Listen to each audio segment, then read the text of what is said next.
This is a welcome opportunity, and I'd like to thank the SG as well as Comrade Mahlengi for organizing an opportunity like this.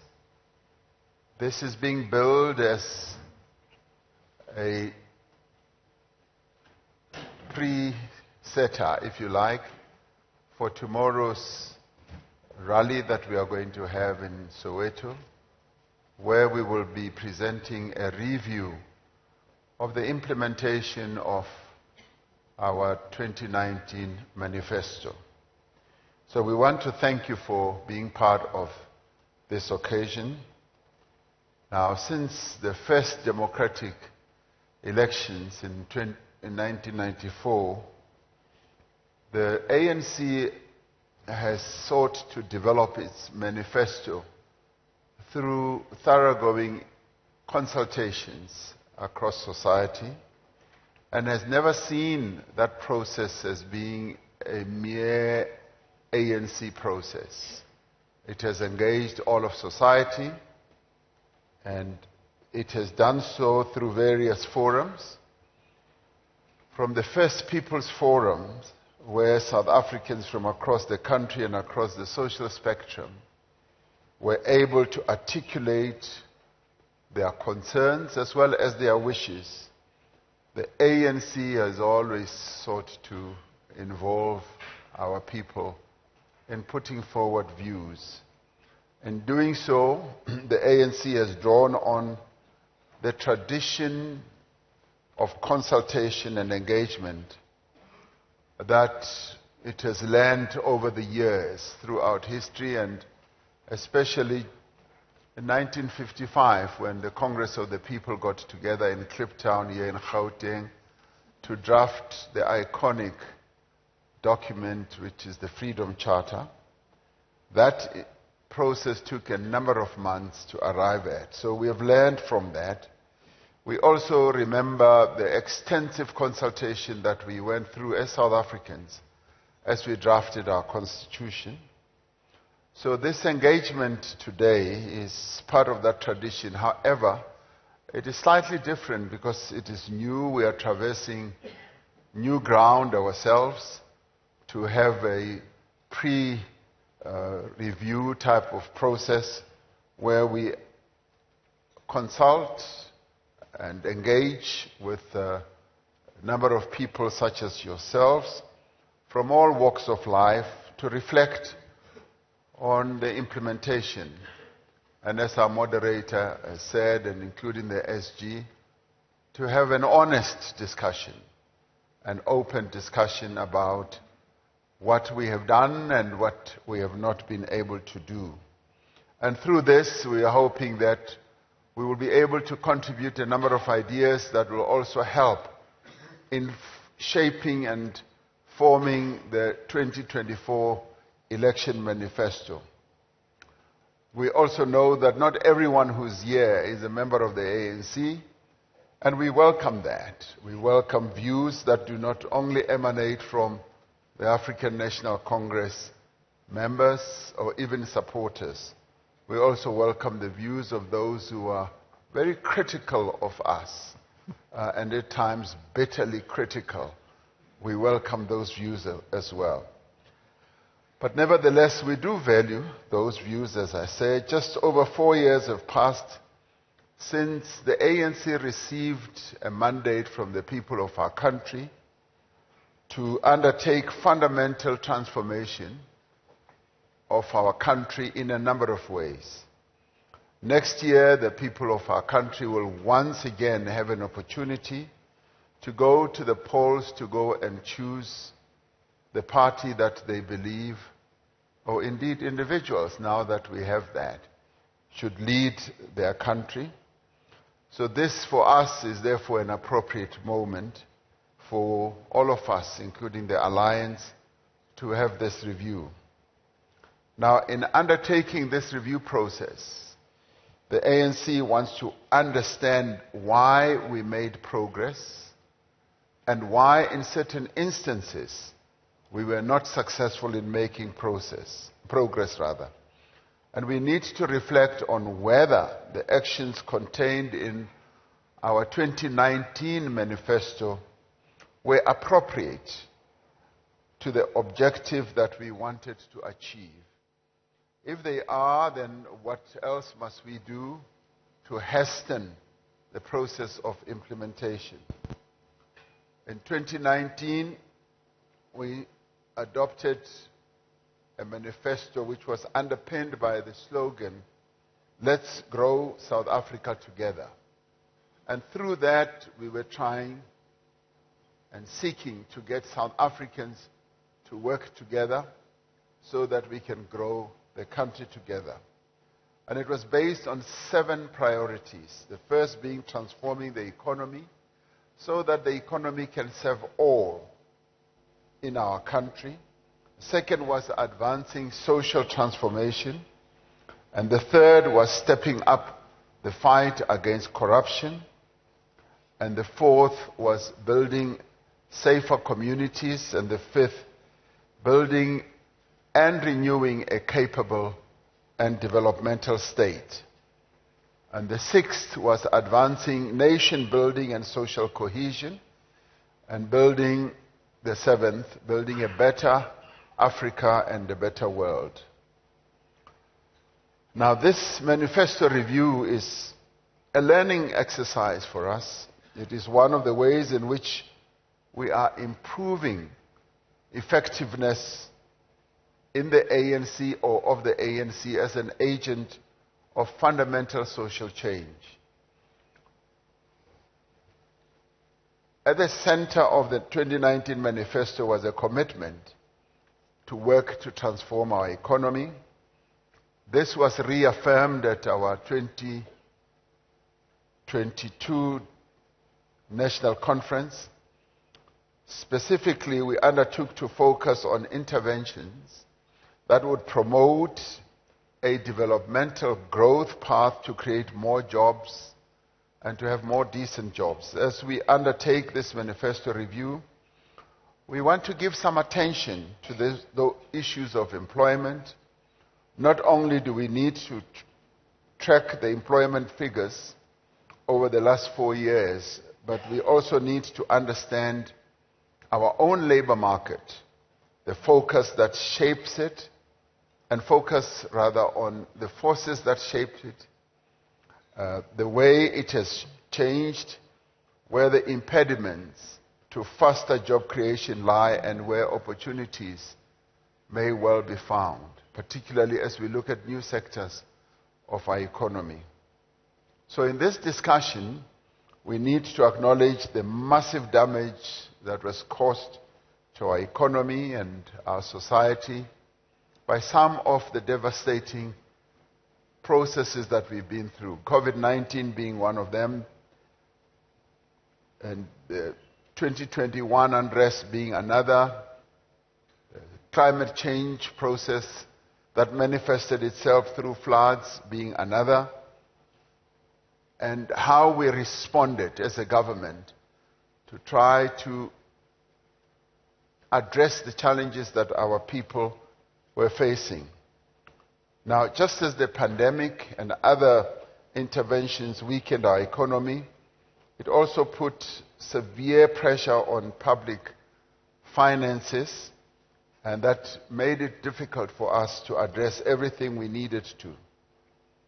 And it is significant and welcome that the economy is now larger in GDP terms than it was before the onset of the pandemic. We are having to make up lost time in the creation of jobs.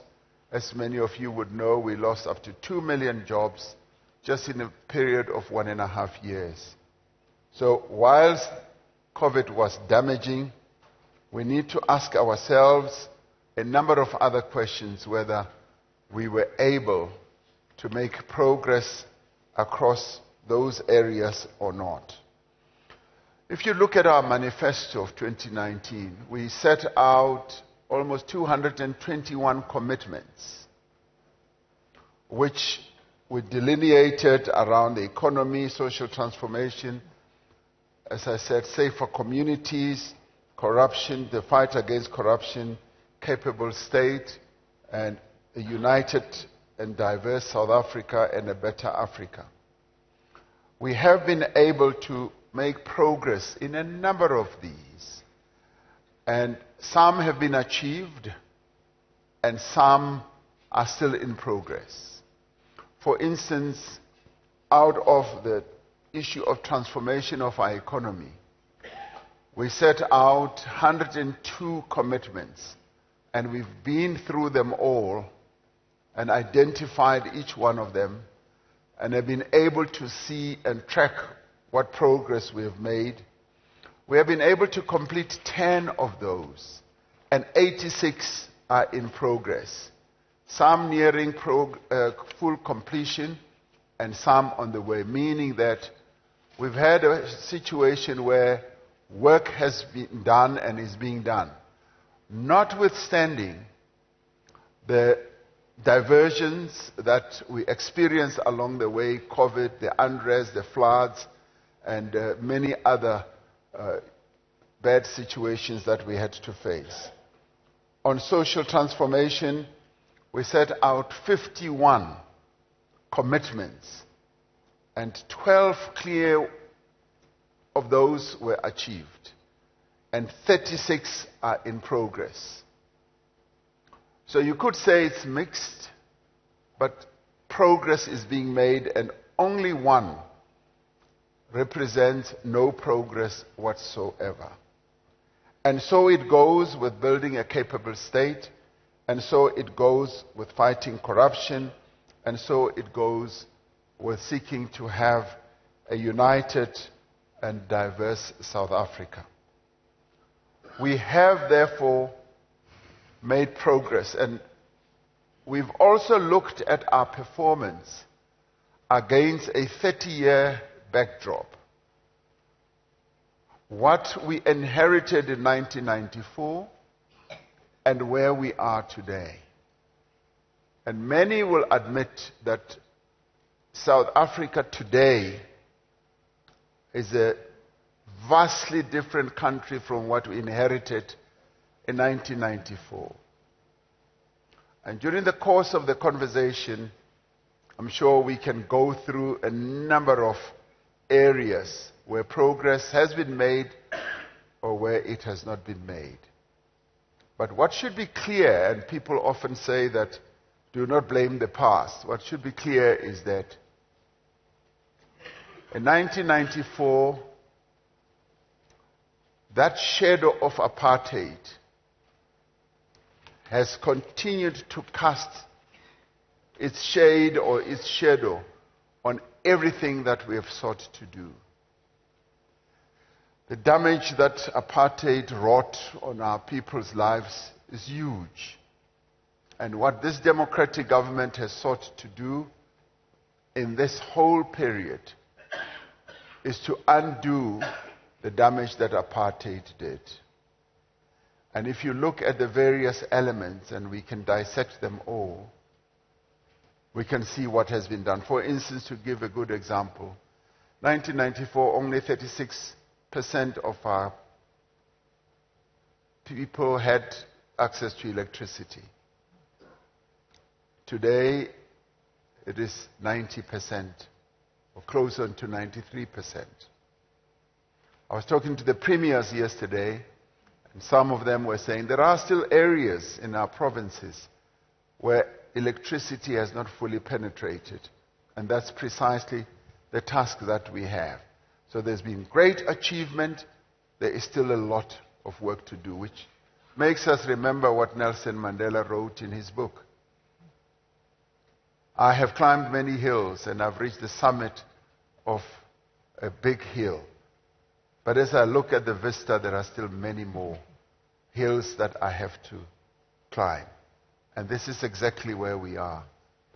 I'm happy that we should start looking at a number of aspects: education, health, social development, crime, and building a capable state. In the conversation, I think we should invite you to look at whether those 7 priorities that we set out were achieved or not. And this is just by way of introduction, And I'm very happy to be here to engage as openly and as honestly with you all. Thank you very much. Thank you. Thank you very much, Mr. President, for laying the ground for the discussion that we're going to be having today. I'm going to take my moderator's prerogative and ask a question of my own before opening it up to the floor. The review document acknowledges, and I quote here directly, "We present this 2019 Manifesto review discussion document mindful that things are very difficult for many families and households, and we must redouble efforts to address the concerns of unemployment, corruption, electricity, crime, gender-based violence, and basic services," and close quote. When you look at the last 4 years, could you give us an assessment of where you think, and from the review that's been done, you spoke to us about the manifesto, what was in the manifesto that is complete and that's in progress, and indeed 46% of the manifesto commitments had to do with the economy. Can you tell us what you are proud of having achieved over the last 4 years, and what, in your view, you think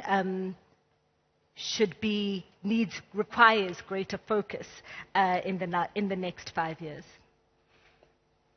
Well, I'm pleased with the manner in which we navigated our way through the disasters that befell our country over the past 4 years. As we got into government, little did we know that we would have COVID. That would lead to us shutting the entire country. That will lead to the death of 100,000 South Africans and many more who got ill. That would lead to a loss of 2 million jobs. And that would lead to exacerbating poverty. The response that we had to that calamity was historic, unprecedented, never before seen in our country, where we were able to embark on interventions that in money terms amounted to about 11% of our GDP, laying out assistance and support to those who were affected, and all of us were affected by COVID, where we were able to support working people and laid out 70 billion rand, and where we were able to support ailing businesses, and where we took an unprecedented step of also supporting the unemployed and the poor. When it came to our grants, we immediately added a little bit of money to the grants that we were paying for a while, because we knew that families were under stress. But we also introduced a new grant, which is the SRD grant, which is called the 350 Rand grant. And wherever I go in the country, people keep talking about that. But that grant lays the basis, lays the foundation for a future basic income grant. For that immediately exploded us on a new policy trajectory. We have extended it over time, and now we have to countenance the issue of introducing a basic income grant, obviously within what we can afford. What we also did was to introduce other supportive measures. We supported the employment or experience gathering, if you like, of young people. We brought 800,000 young people into our schools. And they have played an enormous role. And this was the biggest public employment process at one go that our country has ever seen. And we then went on to get into other programs like agriculture, environment and all that. And we supported close on to 300,000 farmers, small-scale farmers, with assistance measures like vouchers for seeds and also fertilizers. So this whole period, as we were going through enormous distress that befell the whole world, we were able to come up with measures.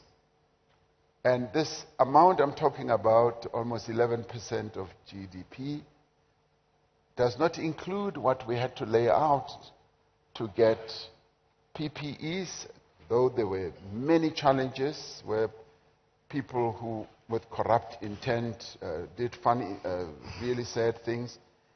But where we laid out the biggest vaccine program ever seen in the history of South Africa, where we were able to get so many of our people vaccinated. Now, the other place of pride for me was how, within a short space of time, like 6 weeks, we were able to establish an IT-based system that was able to pay 10 million people, even if it was just the 350. Unprecedented, never done on our continent, certainly. So much as the pandemic was a real testing moment, I am rather pleased with the way that we navigated our way around that. And what aren't you so proud of? What I'm not proud of is the way we did not anticipate that there would be corruption as we rolled out the personal protective equipment. That depressed me immensely. And I paused for a while and said, should we not have centralized the distribution of PPEs like we did with vaccines? With vaccines, many companies kept coming. We can get vaccines, and we refused. We said, no, only the state is going to do it. And that is why we were able to set up a vaccine rollout process where we worked together with labor, with business and communities. And we had the religious sector also involved. And that one was well managed. And I would say that it is when we work together, when we manage processes together with various components of our community, that we are able to do better. What I'm also not pleased with is the unrest that we had in 2021, because that followed soon after we were dealing with COVID. That was devastating. We didn't manage it well. Our security forces were not prepared for it. And so that to me was a dark blot. And then the floods. When we had floods, we tried the best we could. Not as prepared as we should have been, but we are getting better. And our emergency services are getting a lot better. And I saw them in the fire in Johannesburg. They responded within 10 minutes of the fire that broke out, meaning that we are gaining quite a lot of capability, and we are spreading that message around. Thank you. Thanks, Mr. President. I suppose, and I imagine I'm going to open up now to our media colleagues, is that the issues of corruption had been a big issue already before COVID-19, so it seems unsurprising that it would have been a big issue in terms of the procurement process for COVID-19. Yes, corruption has been a big issue. The decision we took to establish the State Capture Commission was a correct one, and it was supported all around by everyone. The commission cost a lot of money, and it's come up with a report, and we as government have responded to the recommendations that we are implementing. Many people in our country often say and allege that we are not really implementing those recommendations. All sectors that were identified by the Commission, including Parliament is busy with that. Various departments of the government, even the governing party, the ANC, committed itself to implementing a number of the Commission's reports, where, for instance, its leaders were fingered. There's a process that is underway to deal with that. So a number of iterations are underway to implement that, including recovering money that was stolen and strengthening entities that were completely destroyed. SARS is one of those, the NPA is one of those, and the Hawks is one of those, and many other institutions. And of course, our state-owned enterprises are also under repair, and we are working on those from Eskom, Transnet, PRASA, and all the others. So they too became enmeshed in the state capture process, and what we've been doing is to unravel and undo those things that were done badly in those institutions. All right. Thank you, Mr. President. I'd like to open up to our colleagues from the media. There are 3 mic points, one to my right, one in the center, and one to the left. Anyone who would like to ask, I see Ferial, I can see you over there, I can see you, Karine, on my left. If you would please walk up to the mic on the left-hand side close to you. And then I can see you, Butmzai, and then question at the back. Okay, so we'll take these 4. And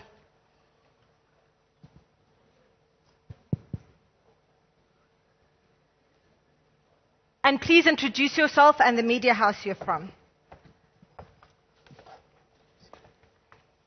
Can I go? Yes, you can. Good morning, Mr. President and Stimbile. Thank you very much for having us here.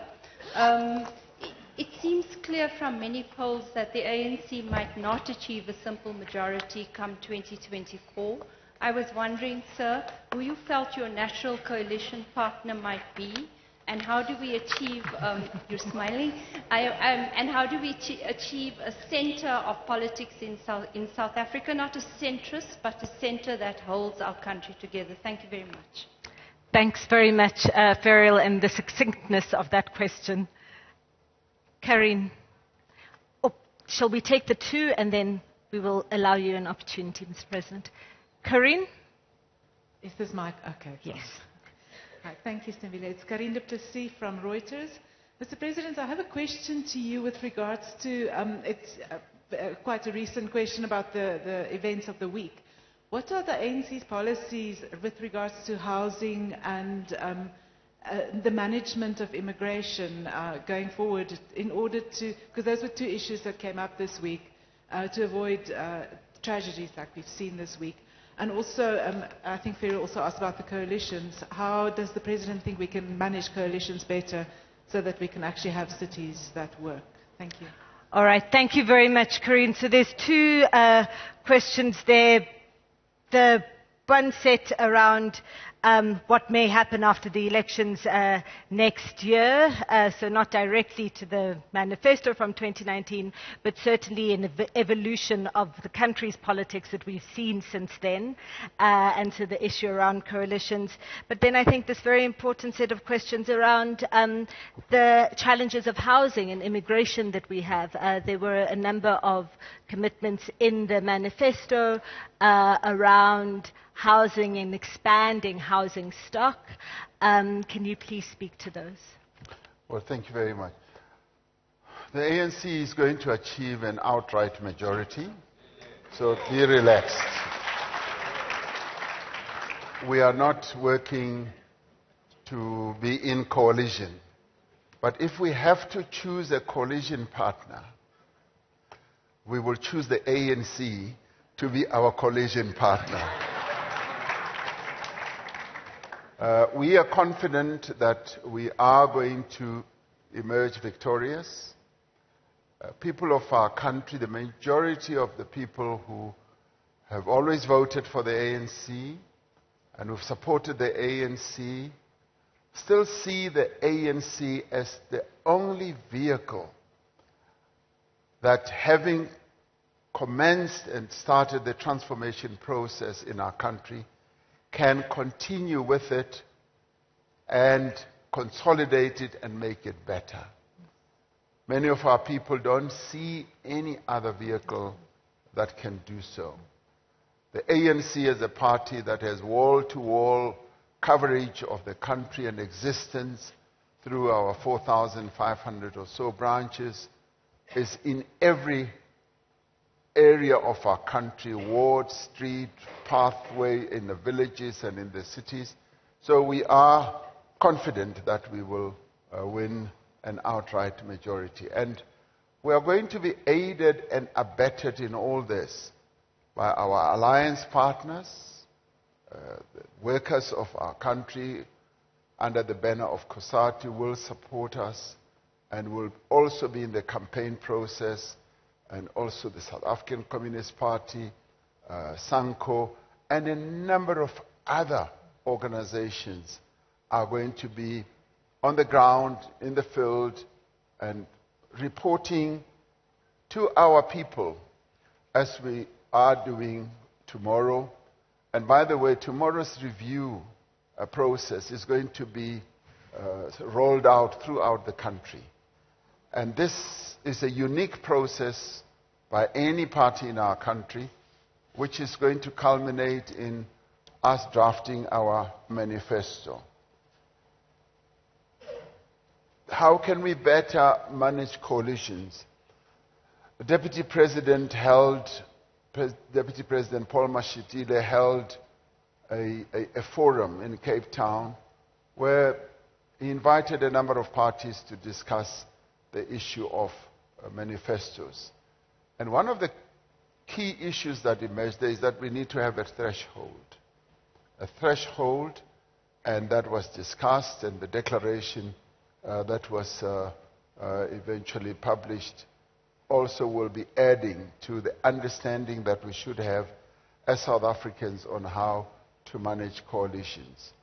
And if you like, I mean, from day one of our democracy, the ANC always had one or other party as a party that we govern with on an invitation basis. And that tradition has continued. I don't necessarily think you can call that a coalition, but we've been well practiced in working with other parties and on an invitation basis. This time round, we're confident we're going to have an outright majority, and what happens after the elections is what we will determine then. Karine, on the question of housing, what happened in Johannesburg was quite devastating and very, very sad. Now, it's a multi-layered problem that Johannesburg is having to deal with. Spent quite a bit of time with the mayoral committee members, our regional chairperson, Dada Murero, the premier, Panyaza Lesufi, discussing all these matters that give rise to challenges, not only to Johannesburg, but to the big cities, particularly the metros. Cape Town is having the same problem, Johannesburg, eThekwini, and a number of others, where there's a lot of influx, not only from foreigners, but also from people in our own country who throng to the major cities because they are the hubs of economic activity and seek to get accommodation. Now, with the budgetary constraints that we have in terms of rolling out housing, we've had limitations and have not been able to address the increased influx of people in Gauteng, for instance. Gauteng has grown up to 15 million people, and with many of them not having adequate housing and living in informal settlements. And that has now led to people taking over buildings in our cities. But the saddest part is where buildings are hijacked and taken over illegally, and those criminals who hijack the buildings then start levying exorbitant rentals to vulnerable and poor people. Now, the local government has to enforce the laws. I am told that with regard to that building, which is a city-owned building, which used to be an old government building, that's where 55 years ago or so I went to take my passbook. It's Albert Street. I still remembered it when I saw it. But the building is so old and parts of it is not safe. And the local government sought to take people out, but it was stopped by either a court process or by NGOs. So there are laws that now need to be enforced. And we therefore need to deal with how those people who should not be living there are accommodated. Now, of course, a number of them do not even have permits to be in Johannesburg or in South Africa. So that's an added challenge that we have to deal with. But nonetheless, this has given us a wake-up call, and I have said that our cities and municipalities must now pay attention to how people live. We do encourage people to live in the inner city so that we densify the cities, but we need to do it in accordance with our laws. Thank you. Thanks very much, Mr. President. I suppose the issue around the court cases has been, government being taken to court for not implementing the laws that are in place as they are written. Do you think that there is would be any move to trying to change some of those laws if you feel that there are impediments? The issue of the restrictions for development that are placed on us as government, and it's right across even, the country, are at times detrimental to development and progress. And in some cases, we have swung the pendulum too much in the way of red tape and restrictions that impede us from doing good by our people. So we need to look at some of those laws, and I've directed ministers and various people in government to get us to start looking at the unnecessary laws that would not, if they are changed, violate people's rights.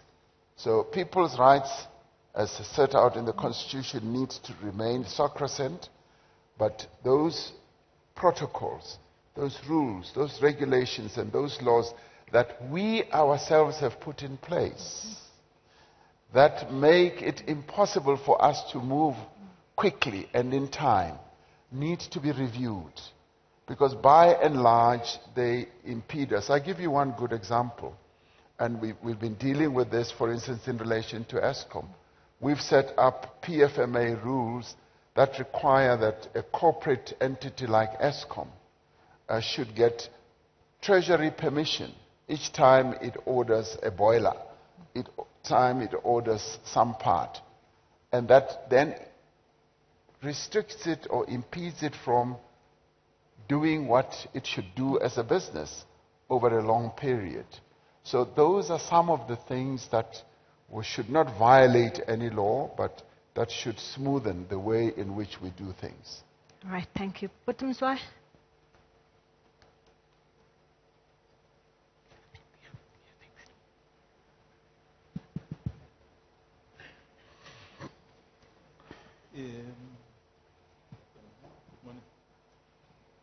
One, two. Okay. Good morning. Good morning, Mr. President, and obviously the other leaders and colleagues, academia, and everyone. Mr. President, you have basically said there's a lot that you have achieved, and I think that's quite correct. But obviously there are those that you haven't. Here is the difficulty, perhaps from the general populace. It would appear, so when we engage with a number of people, that as much as there are so many good things that the ANC is doing, but perhaps it is not able to strike a balancing act or multitasking, as they say. If you look on the ground versus what you are saying, you came in this government almost 5 years ago, and then load shedding was a bit lower than it is now. So on the ground, evidence means differently to what you are saying. We know you're working on it, but the evidence right now is that load shedding is worse than when you came in. Number 2, people are struggling, Mr. President, financially. It's been tough. So what people used to do generally, from the townships, from everywhere, when they are going to work, they would buy, let's say, a ticket for the train. Someone will be able to budget properly and buy a ticket for the train for the whole month. Today, trains, I know that we are busy trying to get them back, but they are not there. So people have to spend a lot more. So, yes, you are trying to do things, but the evidence on the ground suggests otherwise. So it means some of what you are doing is putting even difficulty on the people. Let me finish. Yeah, because it's an essay, a thesis, PhD. Yeah, you said it's an engagement, right? Mm-hmm. Yeah, it is. Sure. All right, so moving towards conclusion, Mr. President. I think the other thing is, just look, I mean, if you're traveling, whether you're traveling to a township, the roads and all those things. You know, let me make a quick example. I traveled to KZN some 6-7 weeks ago, and then I think just before Newcastle, I tend to take the road towards Vryheid. So as you turn, I passed about 4 cars which had tire punctures because of the potholes.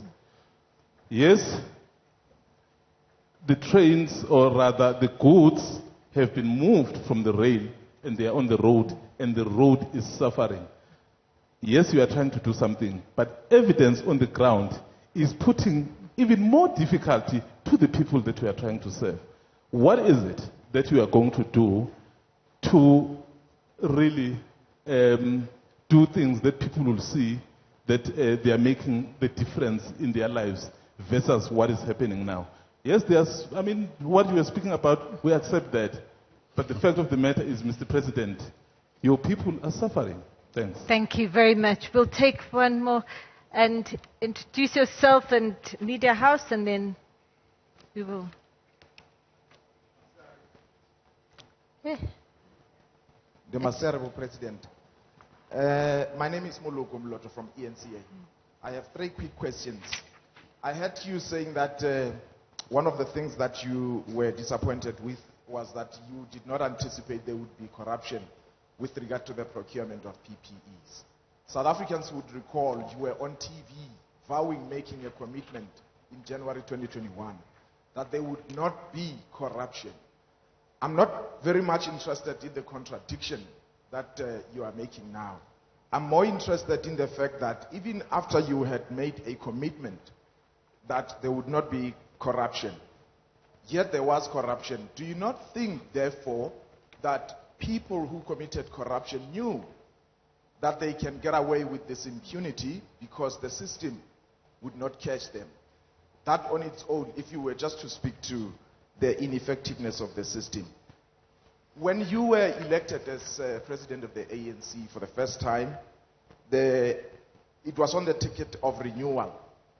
You might have heard the former president of the ANC, Thabo Mbeki, 2 weeks back when he was interacting with the students and stakeholders at the University of South Africa.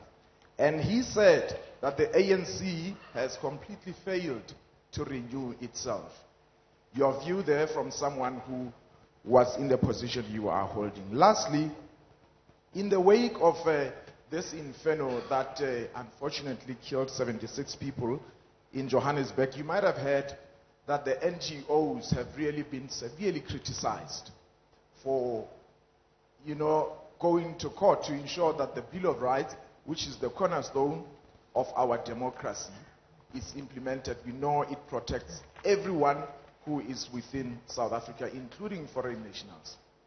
In the view of the criticism by some of the leaders, both at the local level and even national leaders to some extent, do you support their views that the NGOs are problematic when they challenge the actions that are taken by the administrators to either evict people from such buildings? Because these people came here not because the courts allowed them in, but because those who are supposed to implement or enforce compliance failed. Thank you.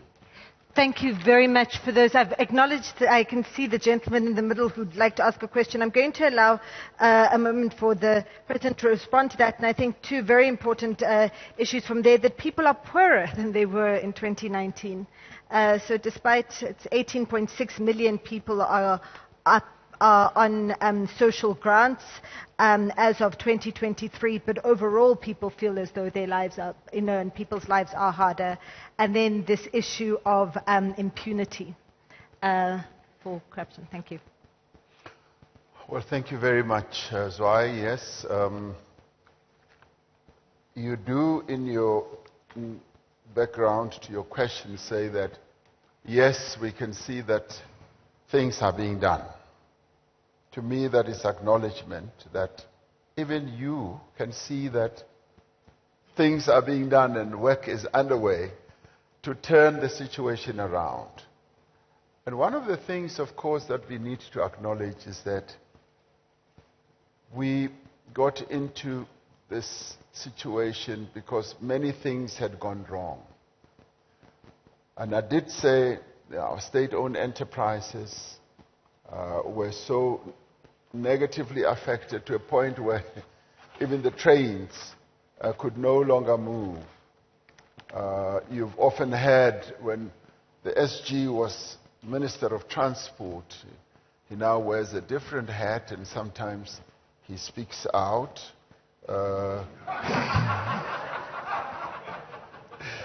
But even when he was Minister of Transport, he would come to me and say, President, I cannot believe the situation that we have, that we've got ghost workers, and thousands of them.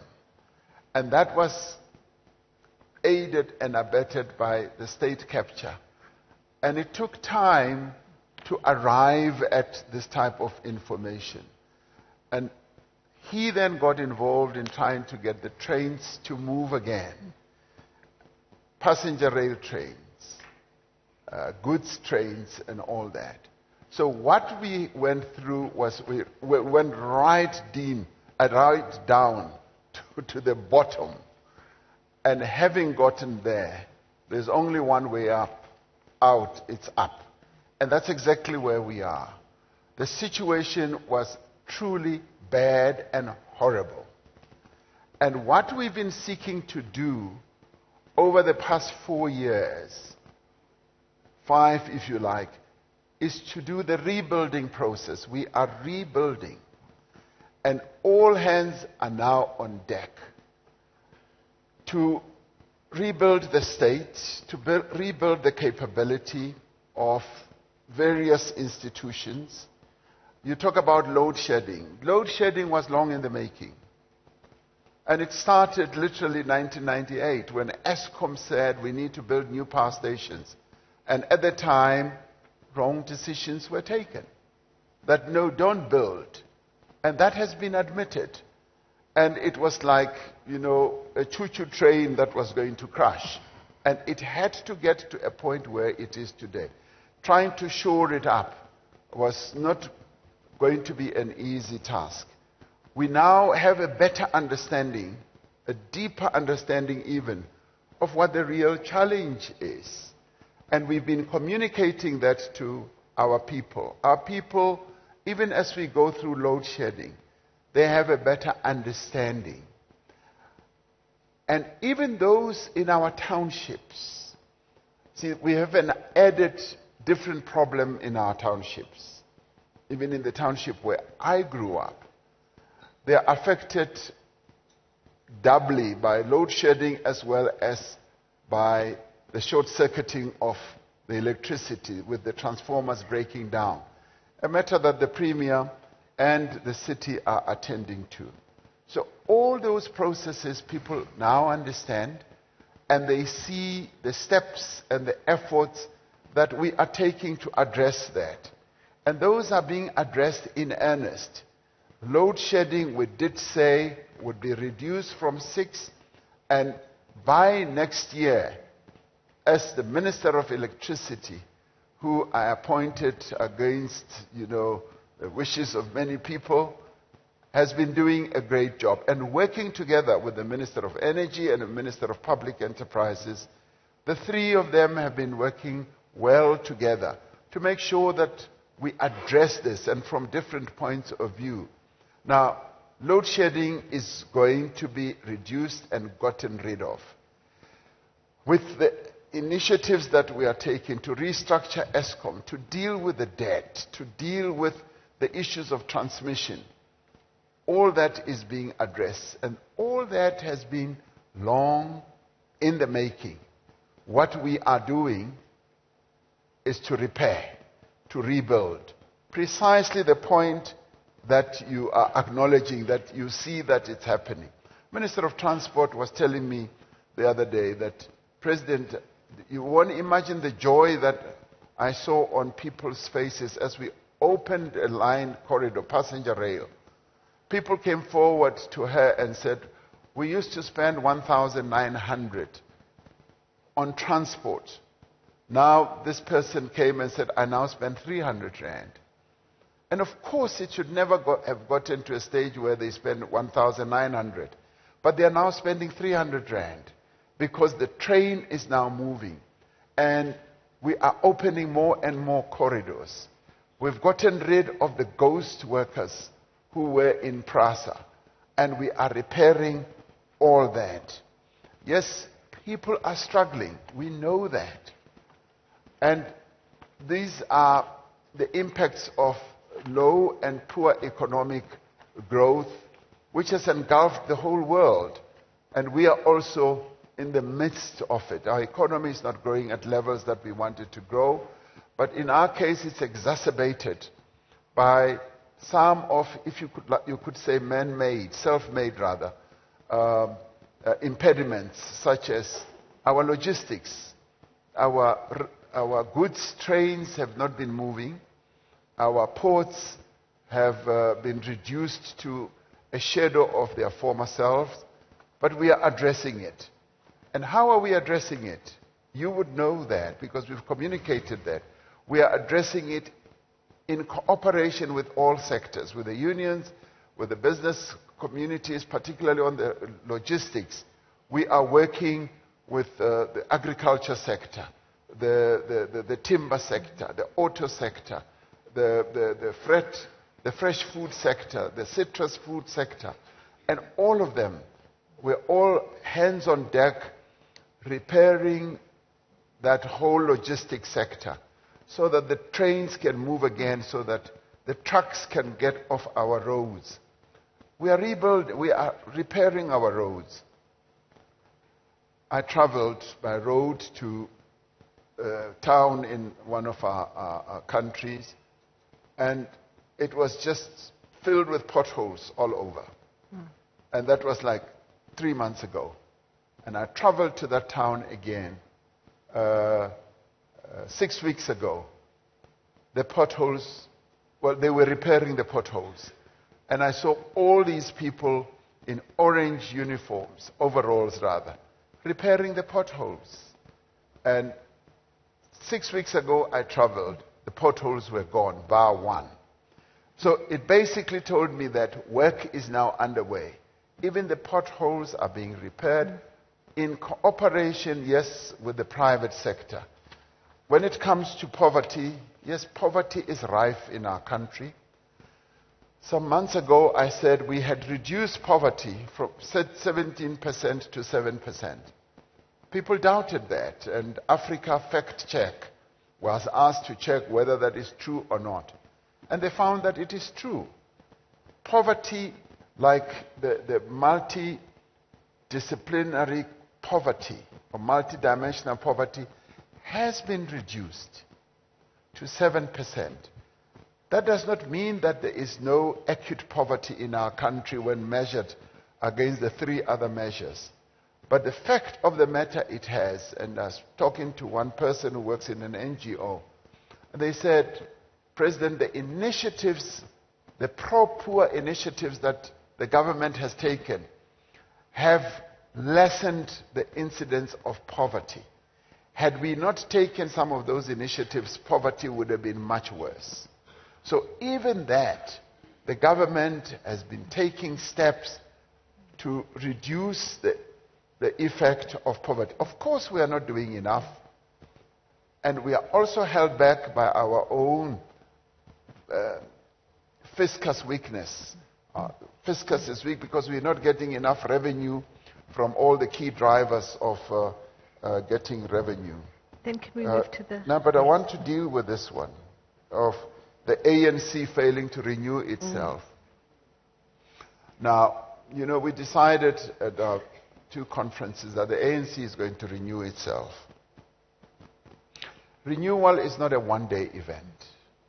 It was never going to happen on one day. The ANC, we've all admitted, has been having problems with the process of renewal in decline over a number of years. And this has been articulated by many leaders. And I've been saying, rather than being critical, I want leaders who are going to say, this is how we renew the ANC. Not just stand on podiums and say, you are much worse than this time and that time. I want proposals. So if we say the ANC is in a mess, I immediately say, tell me, as a leader, what should we do to help renew this ANC? And that's precisely the steps that we have been taking. We've been dealing with issues that debilitate against the adherence to our values in very practical terms. And many parties around the world have had problems with weakening of their own values and principles. And we are in the upward trajectory now. We are dealing with issues that militate against the standing of the ANC. And we've been very open and very forward. The leadership of the ANC, the National Executive Committee, right now is committed to ensuring that there is renewal. And we're taking it right down to the branches. So I want to say leaders of the ANC must themselves be championing the renewal of the ANC and taking steps to ensure that the ANC is renewed. Thank you. Thank you. I'm going to park it because I do want colleagues... I do want to add that we don't see NGOs as a problem. Okay. Because the question was raised. Are NGOs a problem? No. NGOs play a very critical role in the body politic of this country. And we want to work with NGOs. We want to cooperate with them even on issues of housing, even on all other issues. We work with NGO, for instance, in how we can structure a future basic income grant. We are working with them, hands-on. So they play a critical role, and where there are weaknesses, we've got to address those. Thank you. There's a question over here, and then I'm opening up to all the academics and think tank people. I can see Mr. Boyd, nice to see you, Doctor. I can see your hand, and I can see your hand. I can see a hand over there. So we're going to start, and then, great.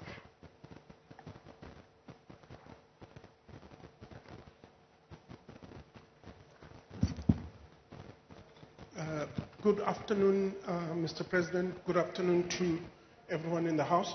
My name is Mpumzi Zuzile. I'm from City Press newspaper. My question to the President is that it's been a year since the Zondo Commission report has been handed over to Parliament. Parliament has missed its own deadlines. I hear the President said they're working hard to ensure that the recommendations of that commission are implemented. Even the chairperson of that commission, the Chief Justice, mentioned that an anti-corruption state capture commission needs to be appointed by Parliament. That hasn't happened. My question, coming to that, how is the ANC going to ensure that it gets the confidence of the people when it is not showing that it is fighting or implementing the Zondo Commission recommendation? For instance, there's about 97, if I'm not mistaken, leaders of the ANC, including in the top 7, that are mentioned in the Commission. Good afternoon to the President, to the moderator. My name is TK Paul from the Wits School of Governance. I just have moderated 2 questions, and the second one is also a bit of maybe to help the ANC, because as academics we're always accused of saying we criticize but never give solutions. Indeed. Yeah, so the first question, President, is what explains the poor quality of articulation of the 2019 manifesto vis-a-vis the 2004, 2009, and 2014 manifestos? If you read the 2004, page 6, and 2009, page 1, and 2014 manifesto 6 to 14, the explanation of the economy and the crisis of the South African state is actually quite clear. For instance, on page, I think, 6 of the 2004, they speak about the debt crisis and how South Africa was able to actually move out of that, and that allows for more policy room. The 2019 manifesto takes what the ANC has done in 3 decades, because we have to kind of count it as 3, we're rounding off, and says that we need to judge you on a 5-year period. That seems a bit, I don't want to say disingenuous, but I think a bit shallow. Yeah, it's a bit shallow. Because we should be judging you on a period of, from those manifestos to what you're going into the election now, to say, what have you done in those long time periods? I know we gauge you according to ANC presence and leadership, but you are one party at the end of the day, last time I checked. And the 2019 manifesto is really a poor articulation of the history of the manifestos post-1994. So maybe I'd like a direct answer to that one. And then secondly, on the ANC manifesto, the one before we got today, still 2019, page 57, and the review one from today, page 34, you speak about a capable developmental state, and I hear Dr. Stebele said that. Is that a clear admission that from 2009, where you said it's a democratic developmental state, that the ANC admits that they failed in trying to be a proper developmental state? Because to be a proper developmental state, you don't need to put prefixes before what it really means. It's either you are or you're not. And could this be because the ANC, I think, on the big ideas, you're no longer a big idea party? And now to come to my recommendation, so that I don't seem like I'm being harsh, is if you are still let's say if and when you return to power, maybe the 2 big ideas I would say you need to revisit, because these are not my ideas or my recommendations. This is purely from the ANC. I think it was from the Stellenbosch conference. The idea of provinces. We have seen provinces don't work. For local government to work, we actually need to get rid of that structure of provinces. This is something the ANC was very theoretically strong in and actually having a debate about in the early 90s and in many of their documents. What happened to that? Because as we currently see, if you even look at the the midterm, if you do the projections for the next 5 years of the budget, provinces are actually going to cost us more.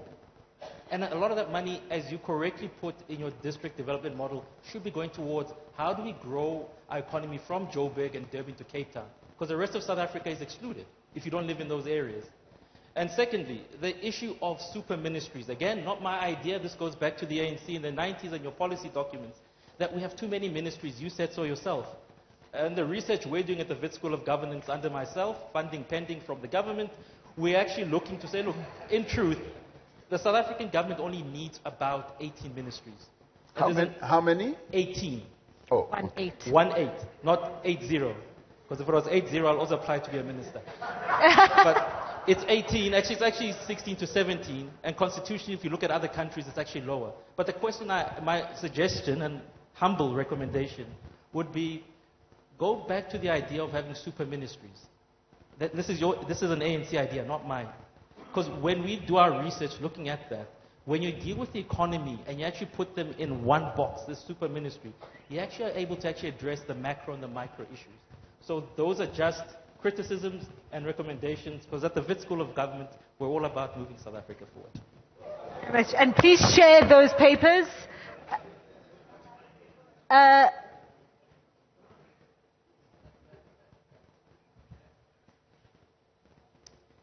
Umongameli, my name is Zethu. I'm with Bloomberg News. You mentioned the issue of the fiscus, President. National Treasury is already warning that the medium-term budget is going to be a tough one, especially for those who like to spend. We have a massive budget deficit. You mentioned the revenue shortfall, and those things put debt stabilization targets at risk. So I wonder, what is your outlook on public finances? I can't hear. I can't follow.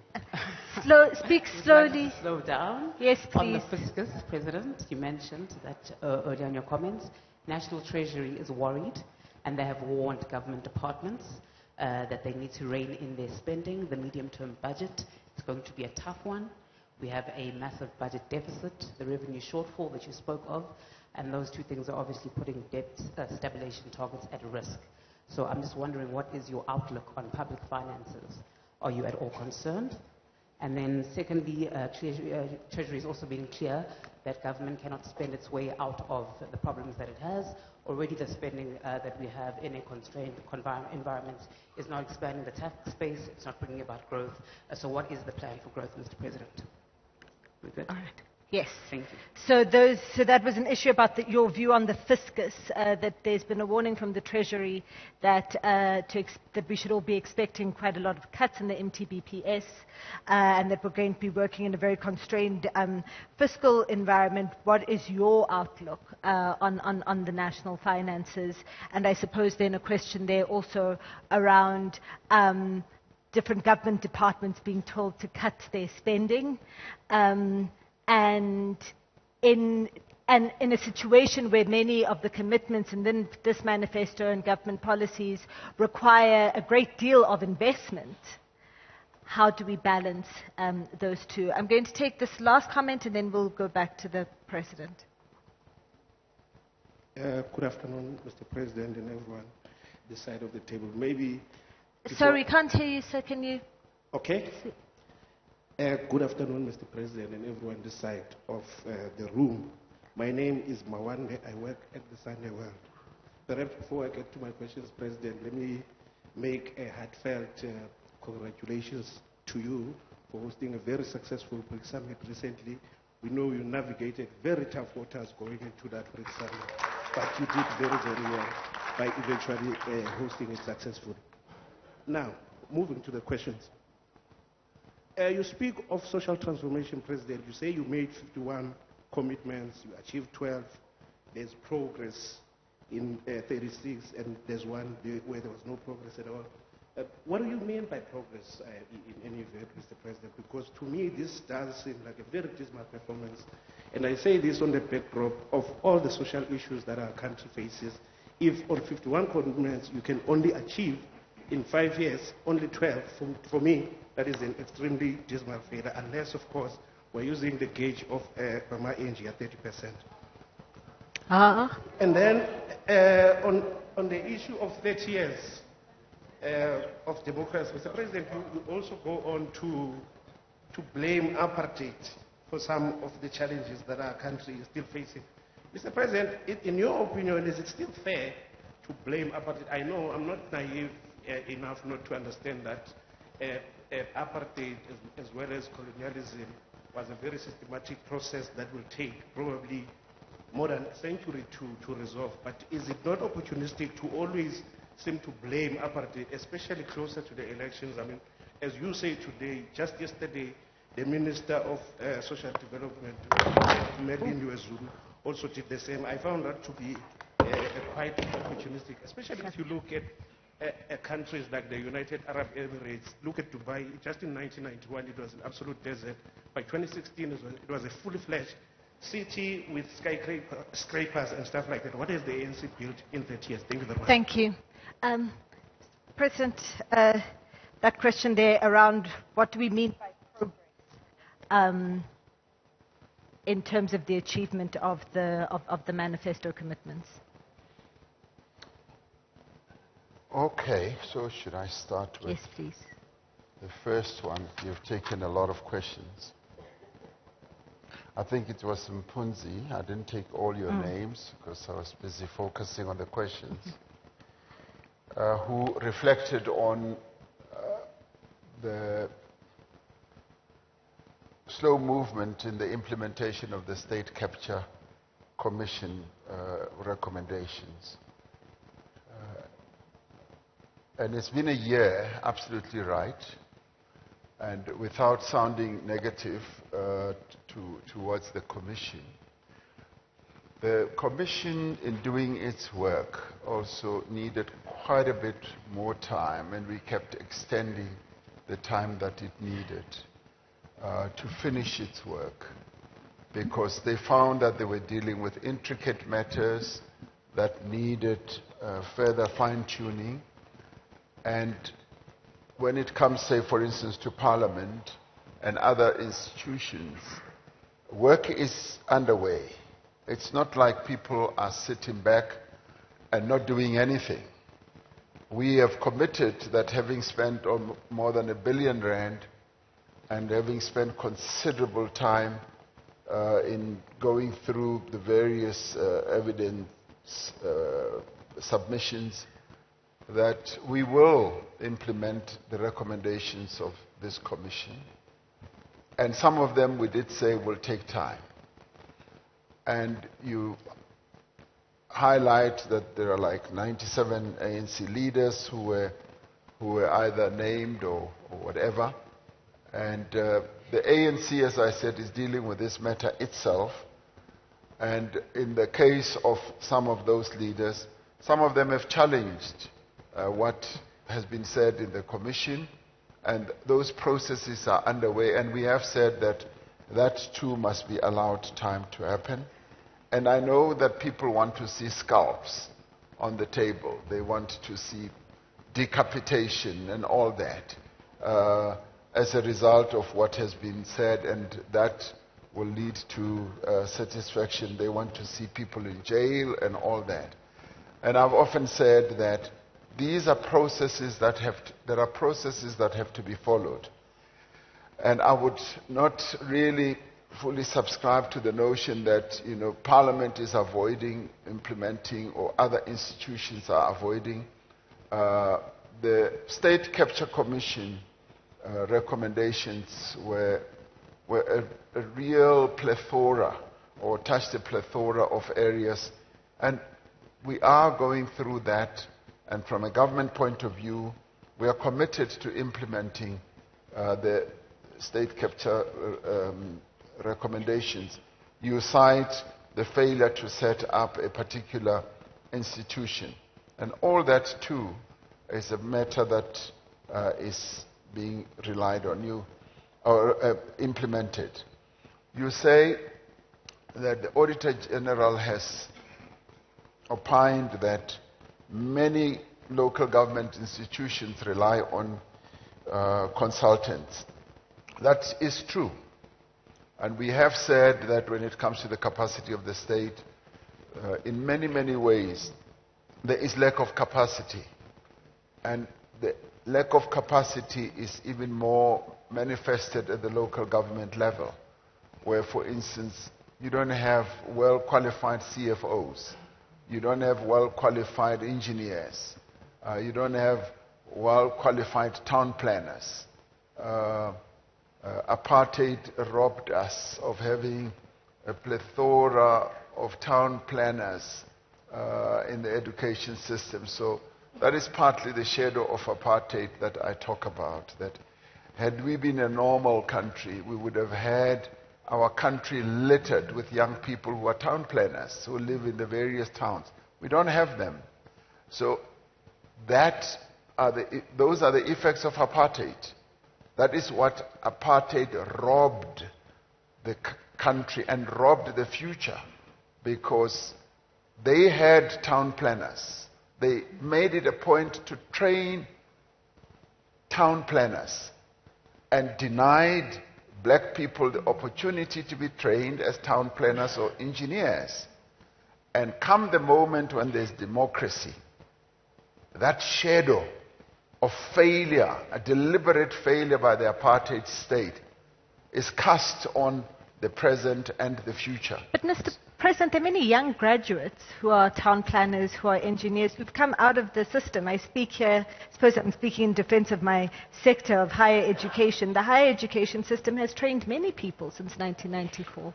Yes, but you see, this is where the challenge is, and it's a serious challenge. Some of those quite often don't even come from Pampirsdorp. Do you know where Pampirsdorp is? Now, Pampirsdorp needs a town planner. The education system in Pampirsdorp did not produce a town planner. So, anyone, if I take you as a town planner and say, go and live in Pampirsdorp, you are going to say, no, I'm not going to go there. I would rather go as a consultant. So then we take you there as a consultant. You don't live there. So that's why the reliance on consultants. But I'm not trying to water down the point you've made. We've got a number of young people who we are proud to have trained as engineers and town planners. And some of those we have not absorbed. And that is our weakness. And that is the weakness of the state, which we must and do admit. There are many graduates in our country who are going around without jobs. And that is an indictment against us. And it's quite often a budgetary issue, a fiscal issue. Because we've got Premier of KwaZulu-Natal yesterday was telling me that they've got more than 200 doctors who are not placed in our healthcare facilities, largely because of their own challenge as a province not to be able to pay them. So the challenges that we have to deal with are many. But when it comes to this, the reliance on consultant is given rise to by a multiplicity of reasons. And this is one of them. So in order to build a capable state, we are obviously saying that we need to insource a number of services rather than outsource. Because the tendency has evolved where many institutions, local government and even state institutions have outsourced the planning process, the financial management process, and a number of others. We rely on outsiders. And in the end, we fall into the hands of companies such as Mackenzie, Bain, and all that, who then have a whole number of their own intents, some of them not very good. So we need to insource, and I'm a strong advocate for insourcing. The people must be brought inside, because quite often with outsourcing, getting consultants, we find that we pay much more to consultants. And this was also written by Professor Mazukatu, who we use as an advisor in our Presidential Economic Council. And she said that the UK government had also outsourced quite a number of its functions, and they found a great deal of weakness. So we are seeking then to get rid of that weakness, bring in those young people, and give them the opportunity to work for their government, and many want to do so. On the question from our colleague from the School of Government, I think he said he was not very audible to me, but I think he said, should we not be judged on a much longer period than a shorter period? And I would tend to agree with him. When you look at our performance against the backdrop of a much longer period, you actually do see that we've moved the needle. For instance, when it comes to something like reticulation of piped water, we have done much more than what we found under apartheid. When it comes to human settlements or housing, we've been able to accommodate people, many more people than what apartheid had done. So, yes, I agree. On issues like, for instance, access to health, many more people under the democratic government do have access to health. We built many more clinics than we found under the apartheid era.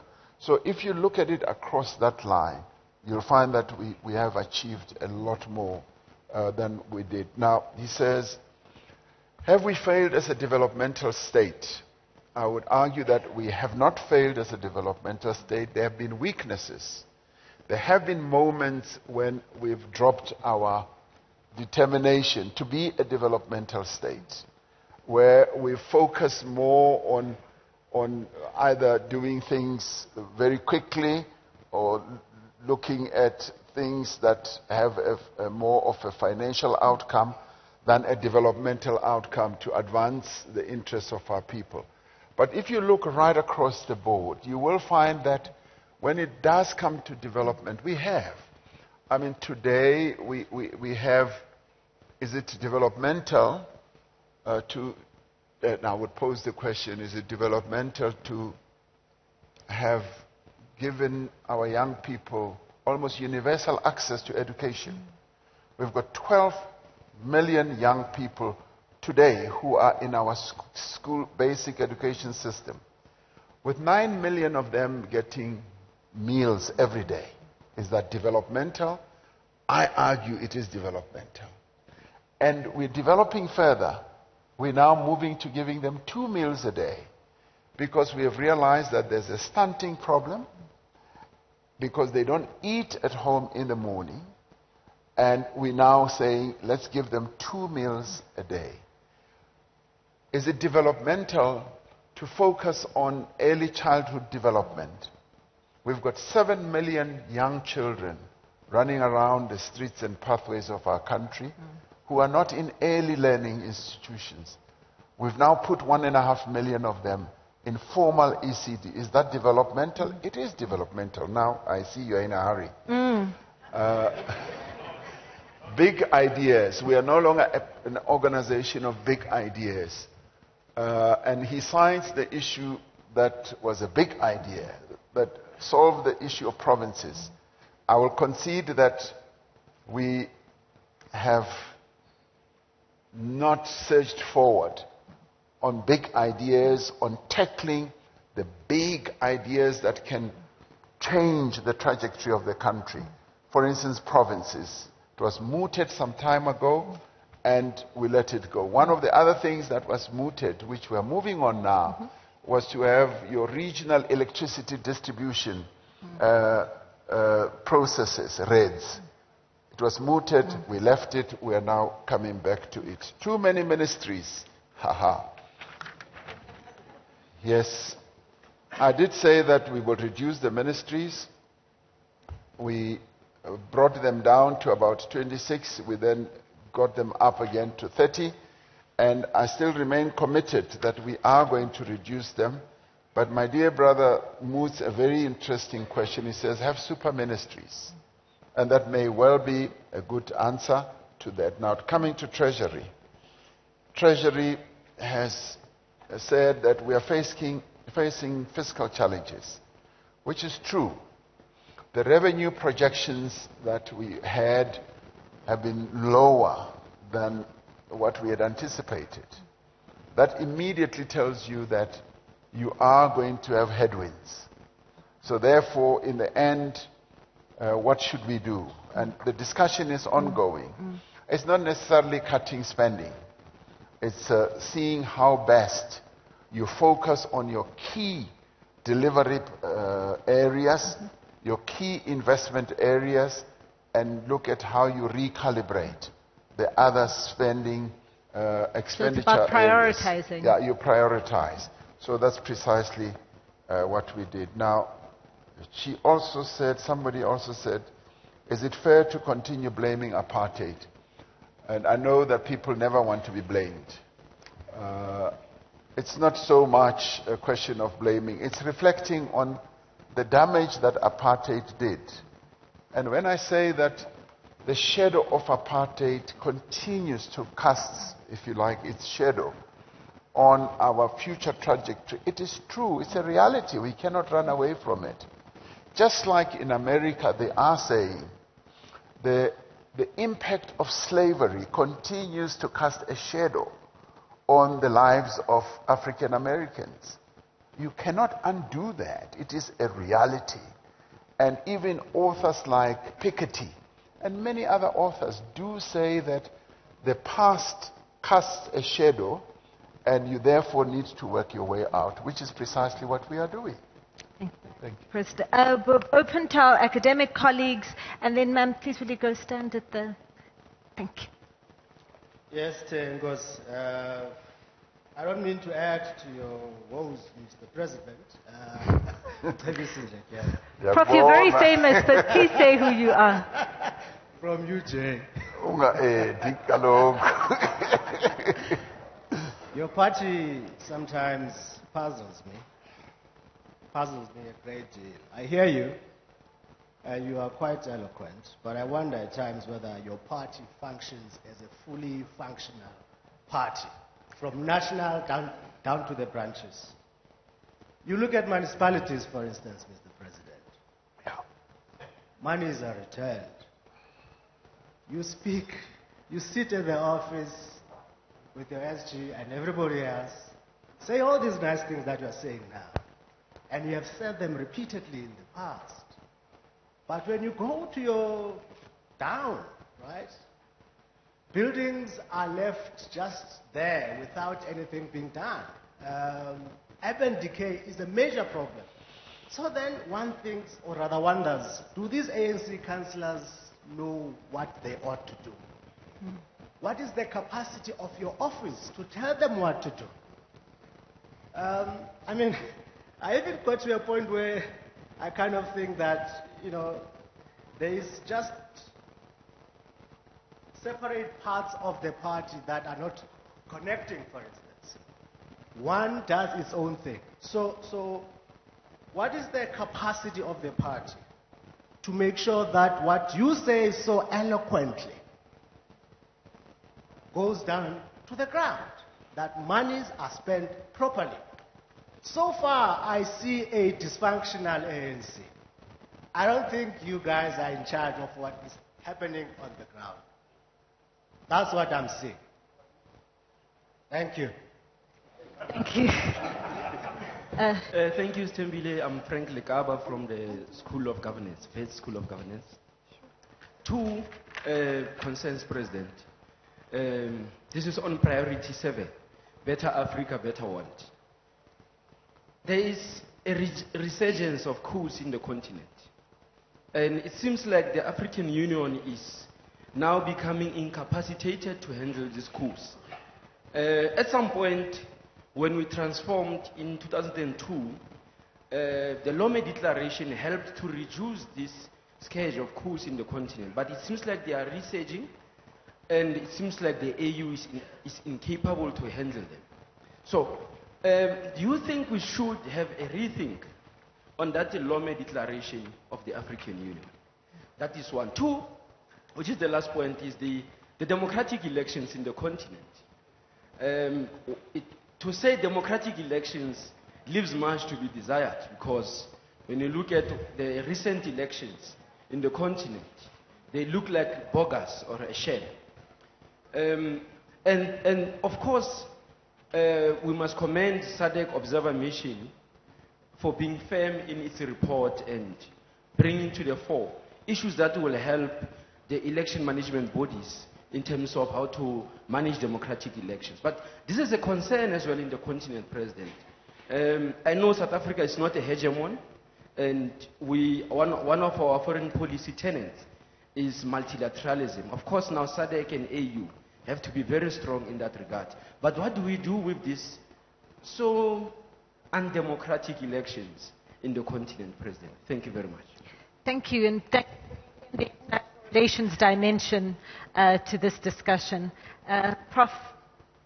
Thank you very much, President. Thank you for sharing with us what, in your view, has worked in the last 5 years.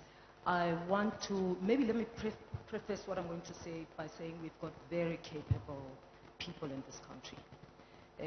Sometimes one feels like the more capable and qualified and respected you are internationally, the more undesirable you become to the country.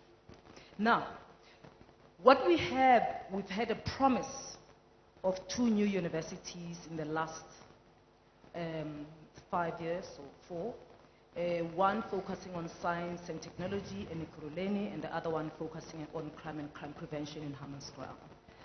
And those haven't materialized. And the reason why it becomes relevant to talk about this is not just because the ANC government, since it came into power, only established 2 universities since it came into power.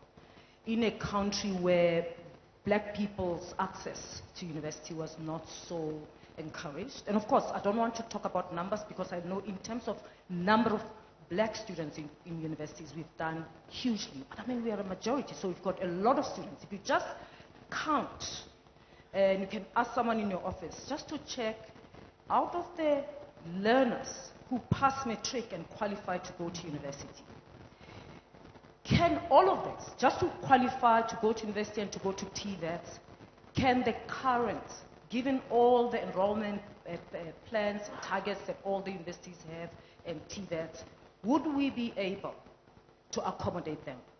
The answer is no, even if they qualify. And so what we have is a looming, a growing danger, because we've got a growing population of young people in this country and continent. And they pass matric, they're smart, they roam around, and so you've got smart people walking around with lots and lots of energy. Of course, some of them will grab the opportunities online, learn how to code, do programs, to do machine learnings online, and then do other things. But a whole lot of them get recruited into groups that can easily, Mr. President, put the country to a standstill. And so I want to say to you, we've got a ticking time bomb, and it's young people. Those of us who care about them know the anger, not only of no jobs, but of where do I go? Because universities are full, even though I have passed my matric and I have nowhere to go. So maybe you start by opening those 2 universities that you promised, or maybe share the review that was done and so on. That, I mean, the mayor, the minister, and the president, you talked about them, and maybe let's start there, and then, you know, and then have a think tank sort of to think about what do we do with this energy that's growing in this country and continent. It can be our capital in the future. Thank you. Thanks very much, Prof. And I think an important point in young people. South Africa is about 60.6 million people. These are from the Stats SA population stats from last year. 60.6 million people, 42.8 million are under the age of 40. So it's a very important question about what do we do with all those young people. I'm taking these last 2 and then allowing the President to respond, and then we're going to take another round. Haima. Ndimasiari. Oh, come on now. We are all South Africans here. Ndimasiari abuti. Mo Presidente, NEC members, editors, and fellow academics. My name is Chiziyambi Chibasependla. I'm a professor in education management, leadership, and administration. I'm currently at Tshwane North TVET College. I'm a proud product of apartheid, and I'm also very appreciative of the current ANC government. Very, because we are here today because of this ANC government. We can say so many things, which some of them, of course, maybe are justified. But where we are, especially my generation, I never thought I'd be able to see a new democratic government. Having said that, we have a serious problem. And I think it's an elephant in the room, and we are not necessarily addressing it. The issue of literacy and numeracy. I passed with a 50%, and I always wanted to at least get and 80%. And I'm sure I did get some few distinctions in the process. But right now, our kids are discouraged, are put at that level where they feel good when they get 33%. If we address that, we'll be able to address so many trials and failures. Failures in terms of skills. According to research, only 35% of our learners are able to read and write. 12% in Mpumalanga, and with at least 43% in the Cape, Western Cape. We need to go back to the drawing board and look at what is happening, especially with the decreasing of the pass rate for our kids. We are not necessarily helping them, but we are destroying them. They cannot compete, they cannot even begin to build this country. Thank you. Thank you, Prof. And thanks for reminding us that universal access is one thing, but what the quality of the education that's being accessed. Isabel, I can see you, Prof, and you're standing. Can I take you in the next round? We've been given permission to go for an additional 20 minutes, so I'm going to definitely take you in the next one. Thanks, Prof. Isabel. I'm Isabel Fry, Executive Director of Social Policy Initiative, a National Minimum Wage Commissioner, and a member of the Nedlac Community Constituency. Greetings, Mr. President. I want to talk about social security and the idea of a basic income grant, which has been mooted within ANC policy documents, but I fear that it's not getting the urgency and the priority that it requires. We know in South Africa that social security and the understanding of the impact, the potential, has been around since 2002 with the Taylor Report Commission. We know that poverty is dire, but it's killing the economy, as well as being a betrayal of the constitutional liberation rights. Now, we've got 11.9 million people unemployed. To create 11.9 million decent jobs is not going to happen overnight. So the question is, what happens to people and what happens to the economy in the interim? So I've got 3 points. There might be a few more, but I've been told always to say 3 points. Always say 3 and keep it to 3. I think you might have told me. Yeah. I can't hear the last bit. So 3 points is, firstly, I would say that the 350 Rand grant that you've mentioned was a really good pilot for a universal basic income. The empirical evidence that has been collected from that shows, firstly, that the need is incredibly great, but it must be universal. The point is that when people use the grant to make small amounts of income, because of the means test, they lost the grant. So when you use the grant to make money, you get penalized. Instead, if it was universal and SARS was used to claw back from people who don't need it, we don't run that risk of disincentivizing people. It's not the grant that creates dependency, it's the means test and the targeting.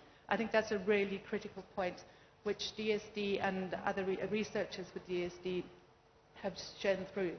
Secondly, that the research done by Social Policy Initiative by Duma Krubule clearly demonstrates both the affordability and the necessity of a two-stage national stimulus, which would include the first stage would be the rolled out implementation of a universal basic income, according to the 3 poverty lines. But the second 3 years would be an employment stimulus.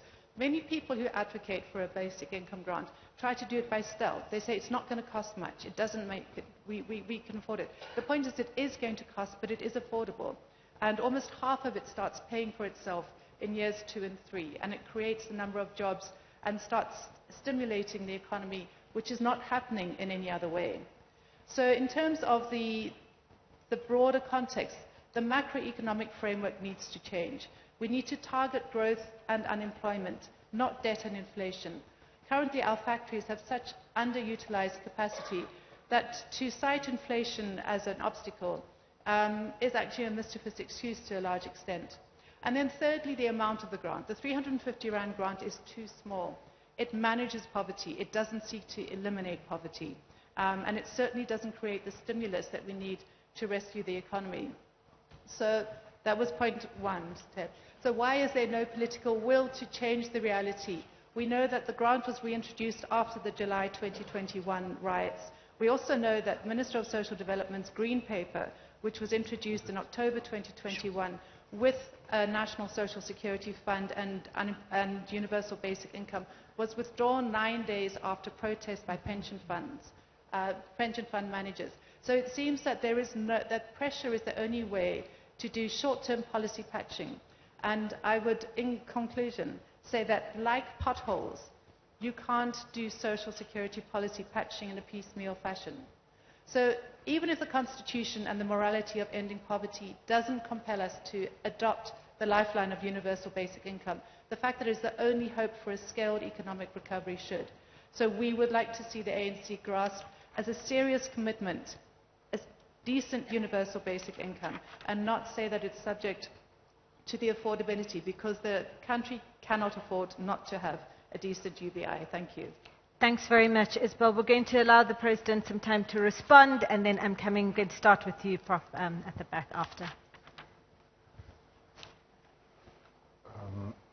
Let me start off with Gavisi's question about the capacity in the local government space. Gavisi has written a book about the local government area, and he knows quite a lot and knows the challenges that we have in that space. And many of the things that he says are true. There is essentially a number of problems that we face there. And we have said ourselves, many of the problems that we face in the local government space are political. They are given rise to by our own ANC politics, where there is contestation, where there is factionalism, where there is just not the willingness to do things as well as they should. But that is precisely the problem that we are addressing on an ongoing basis, and it's part of the reform process. And there are going to be stops and starts and reversals in that area. And there's also corruption, quite rampant corruption in that area, which also is given rise to by our procurement system that gives people the opportunity to embark on corrupt activities. We are seeking to close those loopholes on those spaces. Working together, by the way, with the Auditor General, the SIU, and one of the institutions that I want to commend is the capability that the Special Investigating Unit has been able to achieve over the past 4 years. Their progress is phenomenal. They've been able to do much more in this period than they've ever done in the past. And that needs to be recognized. They are able to investigate and identify people who have done wrong things. And so in rebuilding the capacity of government, we're focusing on local government. And you say that maybe separate parts of the party do not work in sync with what we are articulating at national level. We've taken that as our task, and in this post the 55th conference, you will find that, sir, we've got a much more effective Secretary General's office. We've got a much more hands-on National Executive Office that has members who are crisscrossing the length and the breadth of the country, interfacing and interacting with our structures, both at provincial, regional, and branch level. We are spending quite a lot of time interfacing with those where we have problems. And the visits that we are making as the NWC to various parts of our country in provinces is meaningful. Last week, we were in Gauteng, and it was a joy for me to sit in the Johannesburg region and listen to easily almost 400 branch leaders within our region talking about what's happening on the ground, and also talking about some of the challenges that they have with regard to contestation at that level. And I can testify to the fact that much as we've had problems, we are repairing those problems, and we are in the rebuild mode. And I guess because renewal is a process, it will take time, and it is taking time, and in some cases it takes its toll. I mean, in other provinces we are beset with problems that result in killings and all that. And that too is a challenge that we have to face as the ANC and address. But the good thing is that we are addressing that through streamlining our rules, insisting on the adherence to our constitution, to our values. So it's a mammoth task. And the book that you wrote is quite enlightening because it sheds a light on some of the key problems. I found your book to be quite informative and very critical, which we also welcome. So your standing here and saying what you've said is also adding to the work that we have to do. Our job is cut out. You say we sit here and we articulate, and what we say here is not being done at the local level. Quite a bit of it is being done. We've got, with the relaunch of our leagues, with the provinces all having gone to conferences, and with some, regions being contested, but it's not an avalanche of dysfunctionality. It's more and more a process born out of real experience of rebuilding. So please, my dear professor, have confidence. The ANC is in rebuild mode. On the colleague from the School of Government, who spoke more about foreign policy, a better Africa and a better world.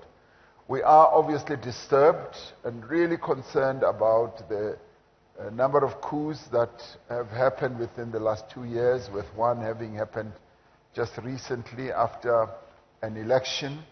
And obviously the AU is seized with addressing all this. And I wouldn't say the AU is incapable. The AU has come up with a number of policy positions, rules and regulations of what needs to be done and adhered to. And so the AU plays a critical role and has made great advances in the recent past. The issue of coups is part of our policy or thrust to silence the guns. This was envisaged a few years ago.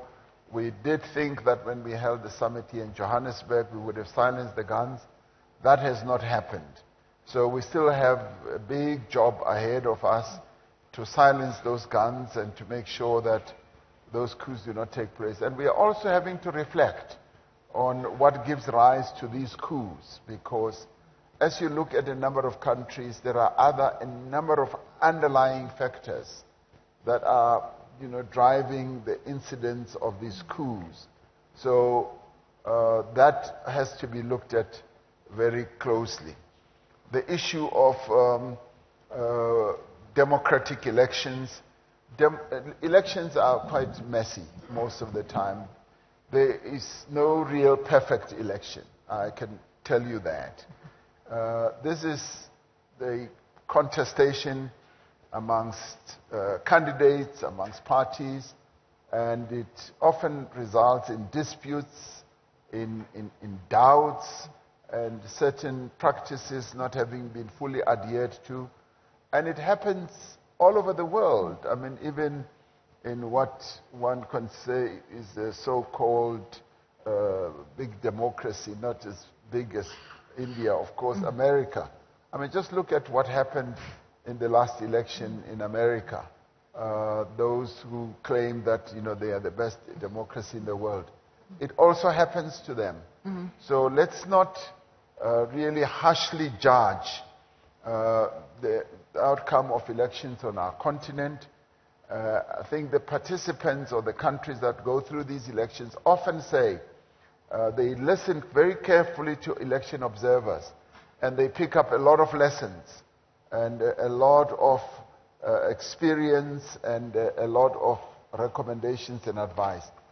Similarly, that is what would be happening in the most recent election on our continent, which is Zimbabwe.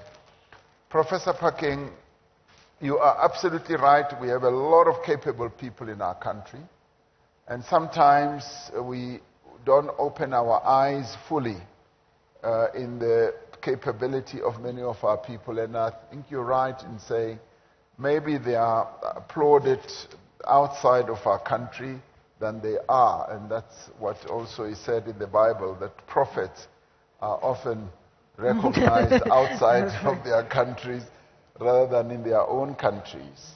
But we must admit that many people in our country are capable, are well trained, and they need to be applauded and celebrated. Now, you say that we've only built 2 universities. Yes, in, say, 30 years. We've got 2 universities that are going to be built soon. And I was actually quite impressed to see that there will be a university in Hammanskraal soon, a place that we may never have thought would immediately have a university. And you are right, we need to build more and more universities. Being a 60-something million people country, we need to have more higher ed institutions of learning. But we should also recognize that the achievements that we have wrought in higher education are quite phenomenal. The student body in our country would be about 1.3, 1.4 million today, and 750,000 of those are being fully funded by the government. And Minister of Higher Education was telling me that we now spend 48 billion rand in funding students in higher education. You do not find that in any other country on the continent, only in South Africa. And I think that's something we need to be proud about. And we are building more TVET colleges. The tendency has always been get children to go to university and so on. We are now focusing more on saying let's build more colleges, TVET colleges, so that we can increase the cohort of more well-qualified students. Professor Tidiambi, you spoke about the quality of education. Yes, and all of us will testify to the fact that the quality of our education needs to improve exponentially. And sometimes we are measured on these surveys that we get involved in, like the PILS survey, which found that we come, almost near to the bottom, where our children are said not to be able to read for meaning and understanding. And I read an article written by a professor the other day who said, we judge ourselves too harshly because that survey is actually, there are more sort of economically developed countries who participate in that survey, and less countries from the African continent who participate. But that does not mean that we should not improve the quality of our education, which we are working on. And seeing and understanding that the biggest damage that was done by apartheid was in education. Improving education is going to be a generational issue. It is definitely not going to happen overnight, because even those who are teaching in our school system were damaged by apartheid education themselves. And so therefore we are doing remedial work, and we will arrive at a point where we really have great and effective teachers in time. And we already see the signs of it. The 800,000 young people that we brought into schools as assistants are at another level. Their IT proficiency was found by the existing teachers in the various schools, 23,000 schools, as being of a great contribution. So it means that the wheel is turning. And obviously, because it is such a damaged wheel, it'll take time to turn, but we should never lose hope. Isabel, you will testify to the fact that we are working together in an integrated way, non-governmental organizations and government, to look at how the basic income grant can be put in place. That we should have comprehensive social security. Yes, we've got almost 12 million people who do not have jobs, and you obviously concede that we will never be able to create jobs for all those people. So therefore there is a need, as it is what inspired us to opt for the 350 grant, because as COVID's impact was proving to be more and more negative, we concluded that we needed to do something for those who are unemployed and who are poor. That's why the 350 grant was then introduced. You are right, it is too small, and what it does, it manages poverty, and we need to have a grant that is going to be able to lift more and more of our people out of poverty. You say that our macroeconomic architecture needs to change. That is a matter that obviously needs to be fully and thoroughly discussed. And you argue that, yes, it is affordable. Government has to deal with so many asks or needs. The other day, I asked the Minister to tell me, Minister of Finance, to tell me, how much are we spending on the indigent funding for poor families for electricity and water? And he gave me a number that I never thought we had. I thought we would spend 4 billion. We spend more than that number, which runs into many, many billions, in supporting our people, in alleviating the bad situation that they are living under. So, Isabel, the discussions is ongoing, and even as we move forward to the next budget, it is a matter that we are going to be looking at very closely, and obviously aided and abetted by yourselves in the NGO sector. Thank you. Thank you very much, Mr. President. We're going to move to closing. Prof. Lenkabula, where's the prof that I promised? And then one are these academic, not media questions, academic questions. Okay, we are taking 2 and then we're closing. Yes.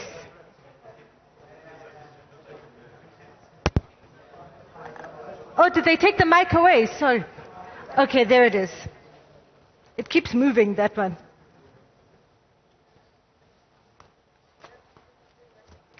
Could I ask you to come to the middle, please?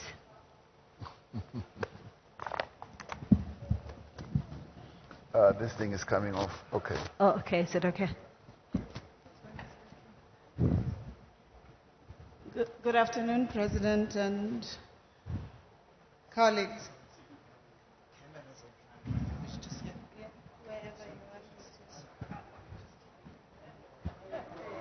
Yeah. This is a real roving mic. No, I can't. And now she can't be seen. I can't see her when she's there. Okay. Professor.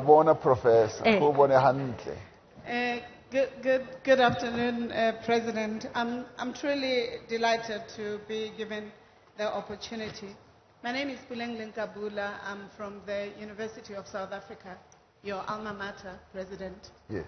This is the university that has produced multiple professionals in this country, and it requires a place in the history of the African National Congress as it does of the global arena.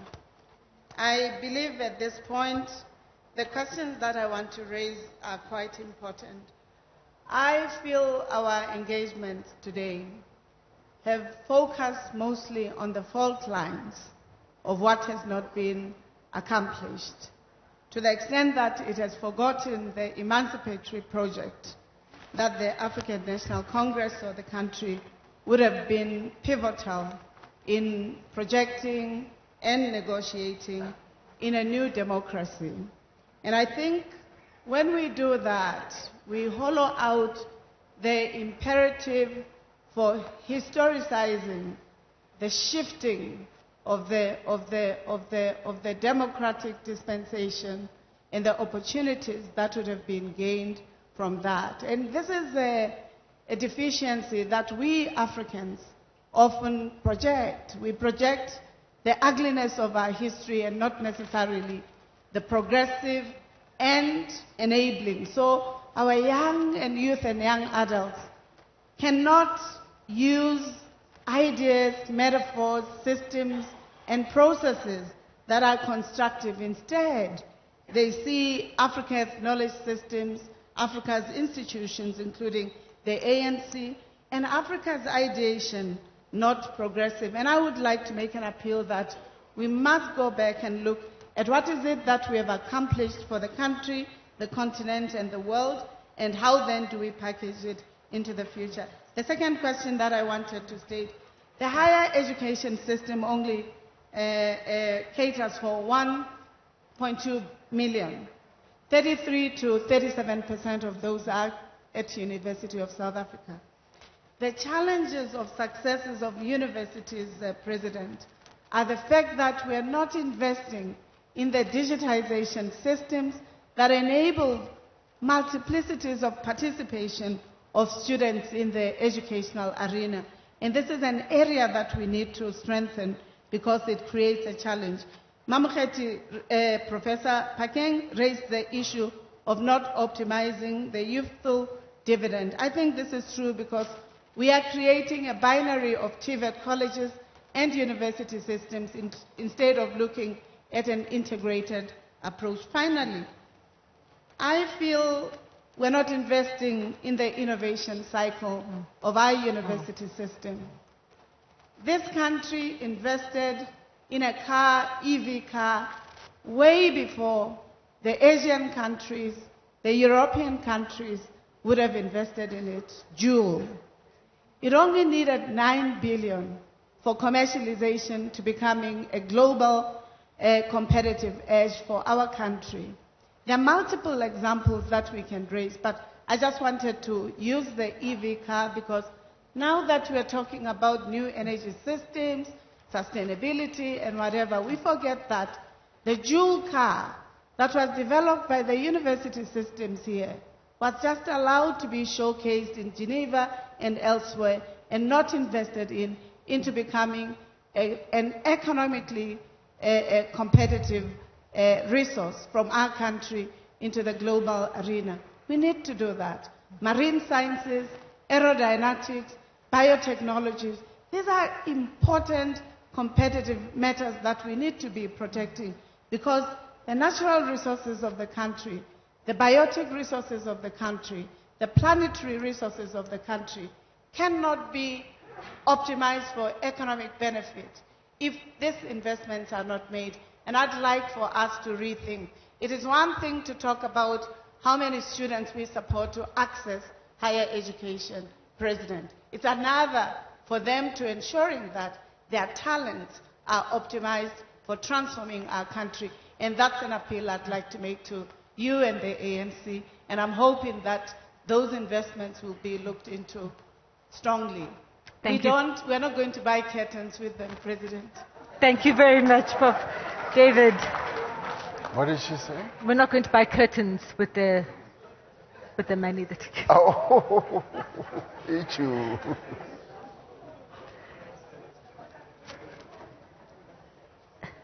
My name is David Maimela, and I come from myself.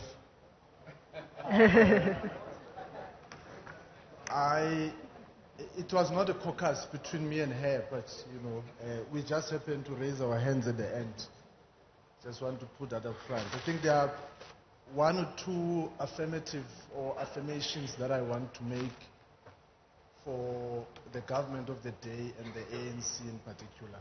I think the first one that we have to agree on, like emphatically, is the fact that since 1994, South Africa is indeed a better place than it was before 1994.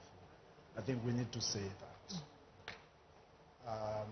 I did say that. No, I'm saying that us from the audience as well. Indeed. Then the second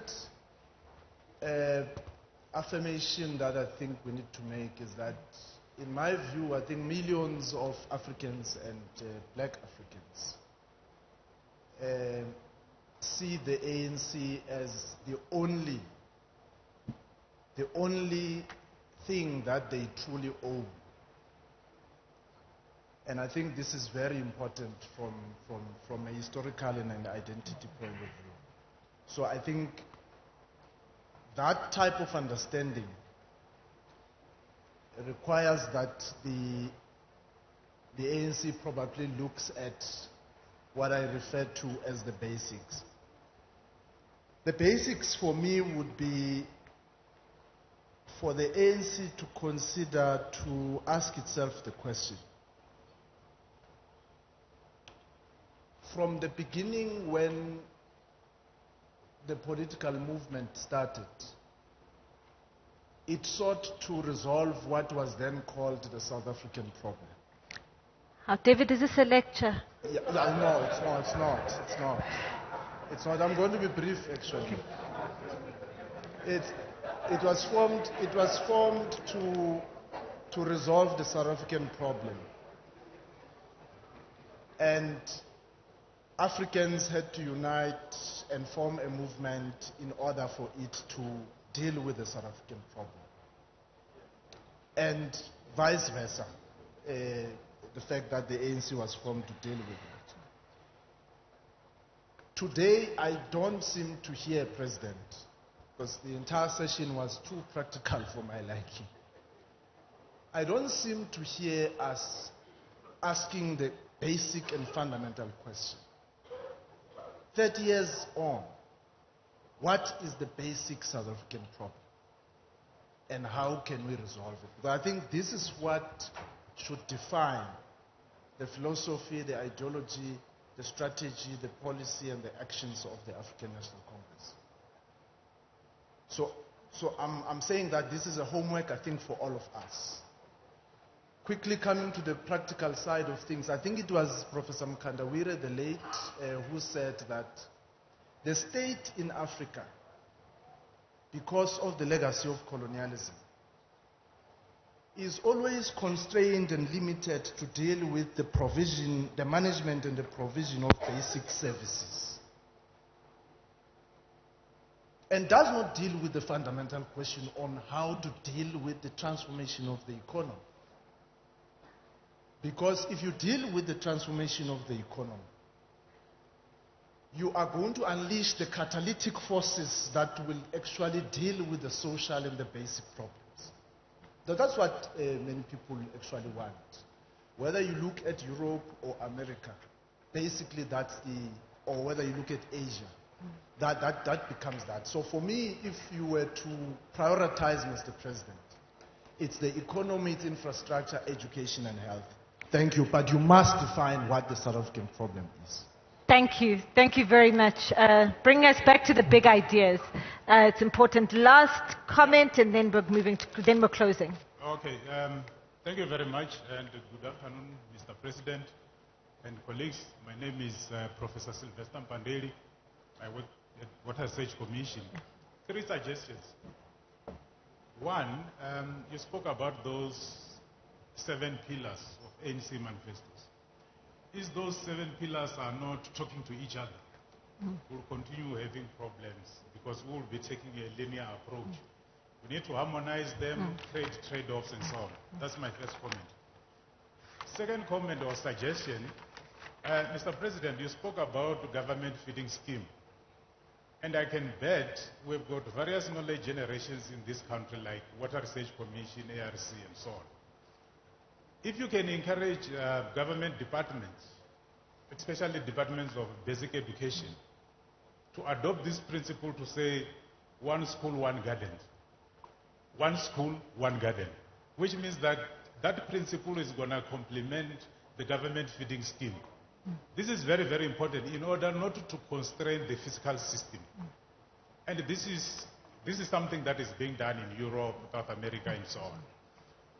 My last comment is linked to the first comment with regards to various multi-stresses that we are facing, including climate change, population growth, and so on.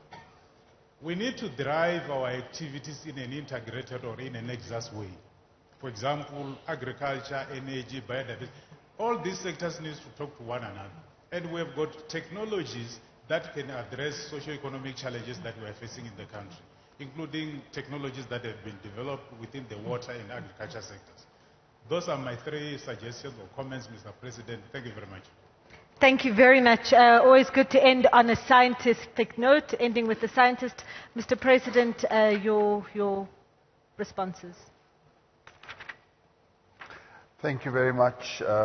Maybe let me start off with what Professor Abula was saying. We often, and that is so true, and this is so common in the media and in many commentators, we always look at the ugliness of the present and we are very critical, and that in many ways blinds us to the good that is being done, because it does not mean that good is not being done and efforts are not being made. And in making all these efforts, obviously there will be stops and starts, there will be backward steps and there will be failures, but I often say that all we need to focus on is a forward trajectory, moving forward. And I go back to Nelson Mandela's quote in his book that we've reached the summit of a hill. And as we look at the vista of what we've achieved, we find that there are many more hills to climb. And just the imagery of that means that we have to go down that hill. And that means we're going to a dip. And it becomes more difficult to go up another hill. And we reach another hill, we've achieved something, and then there are things that will be obstacles, that will be difficulties that take us back. So as long as there is forward movement, and I would say that what we have had in our country, with all the challenges that we have, there's been forward movement. We've sought in everything that we have done to advance the interests of our people. And that I want it to be priority or top of mind to all of us. So the glass is not half full, half empty rather. The glass is half full and more than half full, in fact. And I appreciate what Professor Bula says, that we need to also applaud and upgrade African ideation. We must be proud of our African heritage, our ideas, and there is a new resurgence on our continent for a great movement of, and maybe we're not calling it renaissance, of instilling pride in ourselves as Africans in terms of what we are able to achieve, that we are no longer willing to be subjected to, Western notions, Western domination and all that. We are Africans and we must be proud of that, and we must be proud of the fact that we do have ideas and we have really, really good people amongst us. And I also appreciate what she says about having 1.2 million students. I said 1.3 or so. It is 1.2, and 33% of them are in a distant learning university, my alma mater, like UNISA. But what we have achieved in that regard is and many people may not even be aware of it.